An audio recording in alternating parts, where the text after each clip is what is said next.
Պարոն Մարտիրոսյան երեկ ոչ թալանի նախաձեռնությունը հերթական ակցիան իրականացրեց Բաղրամյան պողոտայում, որին հաջորդեց նաև նստացույցը։ Նրանք կոչով հանդես եկան եւ քաղաքական գործիչներին, հասարակական կառույցներին կոչ արեցին միանալ, սակայն քաղաքական գործիչներից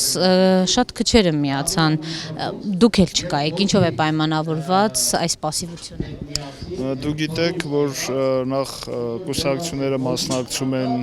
վարչությունների որոշման, գործադիր մարմինների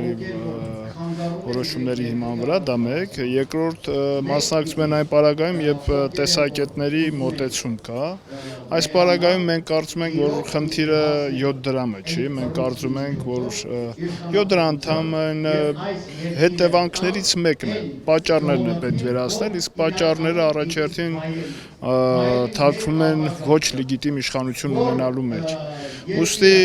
նաև դա է պատճառը, որ մենք երեք չկայինք, թե ողջունում ենք ցանկացած քաղաքացիական նախաձեռնություն, այստեղ որևէ խնդիր չկա, դա իրենց պատկերացումն է, ուստի եւ որպես քաղաքական գործընթաց մենք չենք տեսնում այնտեղ այն ամենը, ինչ անհրաժեշտ է հարցերը լուծելու համար, որտեվ մեկ անգամ եղել է, մենք մասնակցել ենք, բայց հարցը չլուծվեց եւ այլ ուղղությամբ ընթացան։ Հիմա մի փոքր կարծում եմ այդքան էլ հեշտ չի անմիջապես նմանատիպ քայլեր իրականացնել։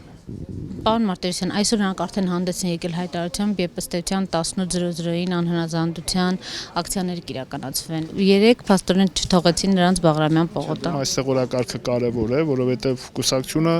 որոշակի օրակարգի շուրջ կարող է միայն համագործակցել, մասնակցել։ Ուստի դե այնպիսի օրակարգ լինի, որը կուսակցության համար ընդունելի լինի։ Պարոն Մարտիրոսյան, պահը բաց թողեցին նրանք ճիշտ պահը ձեզ։ Որովհետև մենք տեսանք երեք այդպես էլ հանրային մոբիլիզացիա տեղի չունեցավ։ Խնդիրը իրենց մեջ չի, ինչպես միշտ ասել ենք, այս դեպքում եւս կկրկնեմ, որ Հայաստանում անհրաժեշտ է միասնություն, քաղաքական, քաղաքացիական դաշտերի միասնություն, այդ միասնությունը պահանջում է ժողովուրդը եւ ժողովուրդը պահանջում է իշխանափոխություն, լեգիտիմ իշխանություն է ցանկանում եւ այդ օրակարգն է, որ կարծում եմ հասարակությանը կհանի։ Մեր քաղաքացիները շատ խելացի են, պետք չէ թերագնահատել, իրենք շատ լավ կարողանում են տարբերակել հետևանքը պատճառից, իրենք պատճառն են ուզում վերացնել եւ ոչ հետևանքը։